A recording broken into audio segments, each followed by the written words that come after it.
اور اب خبر یہ ہے کہ لاہور کی انسداد دہشت گردی عدالت نے 9 مئی کو مغل پورہ میں پولیس کی گاڑیاں جلانے کے مقدمے کا فیصلہ سنا دیا ہے۔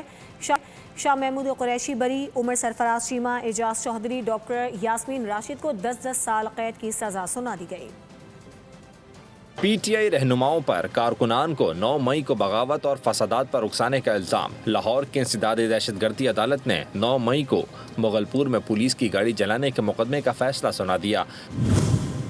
عدالت کے ایڈمن جج مظفر علی گل نے کوٹ لکھپت جیل میں فیصلہ سنایا۔ عمر سرفراز چیمہ، اعجاز چودھری، ڈاکٹر یاسمین راشد اور میاں محمود الرشید کو 10 سال قید کی سزا سنا دی گئی۔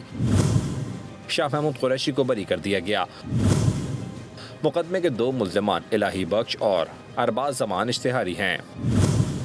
لاہور میں 9 مئی کے کل 14 مقدمات میں سے عدالت نے آج 8ویں مقدمے کا فیصلہ سنایا ہے۔ جناح ہاؤس اور عسکری ٹاور سمیت 6 مقدمات کا ٹرائل بھی مکمل ہونے کے قریب ہے۔ سبسکرائب کریں اور بیل دبائیں تاکہ کوئی خبر رہ نہ جائے۔